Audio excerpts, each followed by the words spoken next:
Welcome to This Explainer. Today we're unpacking a really fascinating and honestly absolutely crucial analysis of why so many people fail to build lasting wealth. And we're talking about people who are highly financially literate too. You see, it's entirely possible to study the markets, totally understand cash flow, and still find yourself completely stuck in the rat race. Why? Well, because the journey to financial freedom isn't just a math problem. It's an intense psychological journey. Think of yourself as the hero in a video game, right? Before you can reach the ultimate prize of true financial independence, you have to defeat 5 distinct boss battles. And the kicker? These aren't external enemies. They're internal pillars of self-sabotage.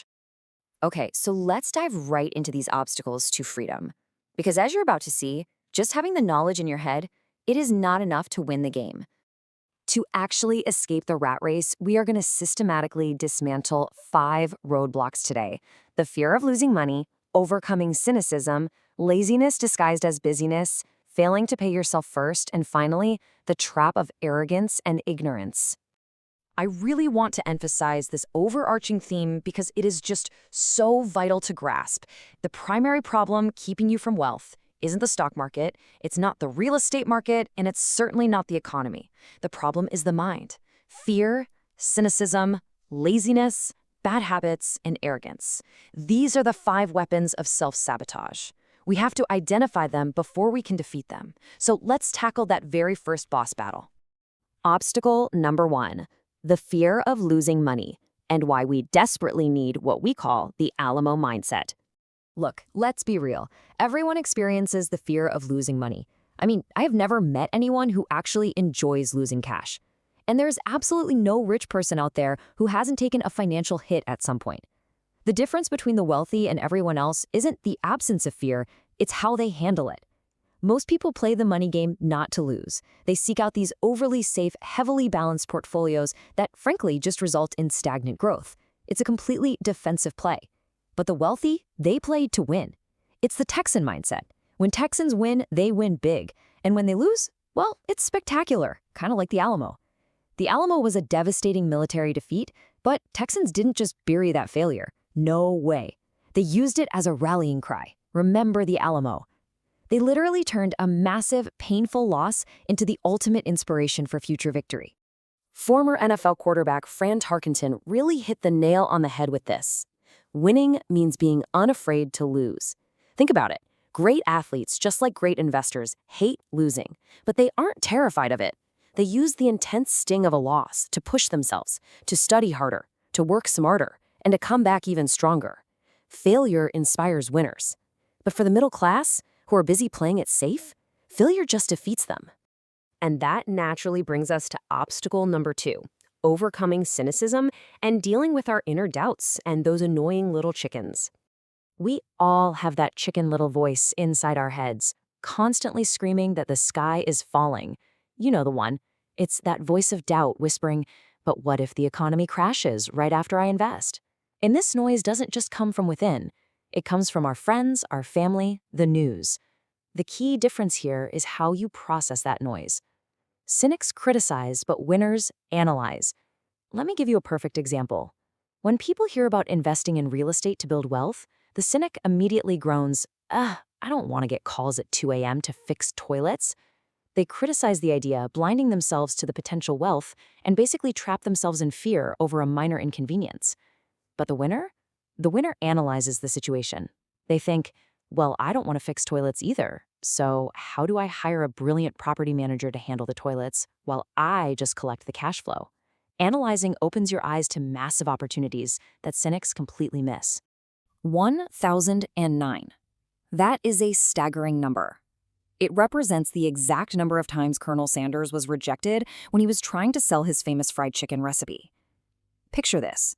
He was 66 years old, his business had totally failed, and he was living off meager Social Security checks. But he didn't let the cynics or the constant rejection stop him. He just kept going until he finally heard a yes. Whenever you feel those doubts creeping in, remember the Colonel. You absolutely have to push past the noise.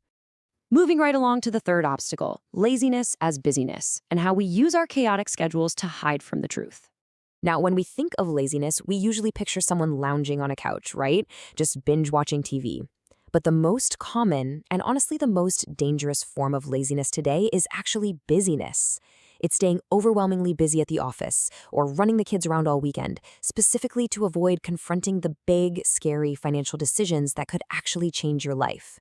People stay perpetually busy because deep down they know they're neglecting their financial health, but they just don't want to face it.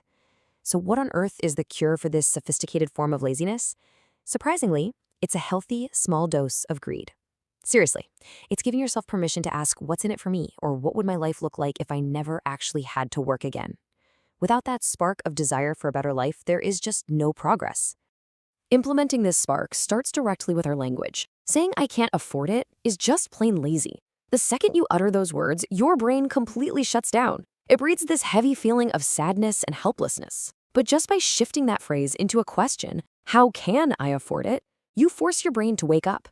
It literally forces you to look for creative solutions. It activates your mind's incredible problem-solving potential instead of just surrendering to financial apathy. All right, obstacle number 4, pay yourself first, and the incredible, undeniable power of our daily habits. Listen, our daily actions and our habits control our financial destiny way more than our formal education ever will. You could literally hold a PhD in finance, but if you have the habits of a poor person, you are going to struggle, for sure. And the most critical habit separating the rich from everyone else is paying yourself first. Think about what most people do. They pay their bills, their taxes, their landlord, and then, if there happens to be a few bucks left over, they save or invest it. They pay themselves dead last. The wealthy do the exact opposite. Step 1, pay your asset column first, even if you are totally short on cash. Step 2, let the intense, uncomfortable pressure of those looming unpaid bills and angry creditors force you to hustle. Step 3, use that incredible pressure to create entirely new income streams to satisfy those creditors. I know it sounds a bit wild, but it's a radical approach that basically forces financial innovation. Think of that classic old comic book ad with the 96-pound weakling on the beach, letting bullies kick sand right in his face. Most people act exactly like that weakling when they are faced with bills. They just cave, pay everyone else first, and stay broke. But if you pay yourself first, the stress and pressure to find extra money for your bills acts as your financial gym.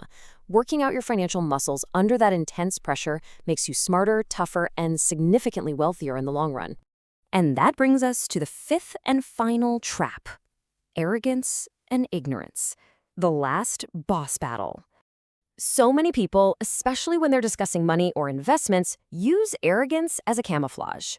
They will loudly and aggressively argue a point just to hide the fact that they actually have no idea what they're talking about in that specific area. Arrogance is simply ego combined with ignorance. It's this incredibly stubborn belief that whatever you don't personally understand simply must not be important. This defensive mechanism is so dangerous when it comes to investing. The cure? Pure humility. It's recognizing a gap in your knowledge and actively seeking out an expert or grabbing a book to educate yourself, rather than just pretending you know the whole shebang. I really want you to take this powerful philosophy to heart. What I know makes me money. What I don't know loses me money. Every single time you let your arrogance win an argument, you are likely losing capital in the real world. True financial intelligence requires continuous, humble learning. It requires admitting when you are completely out of your depth and actually taking the steps to learn what you don't know.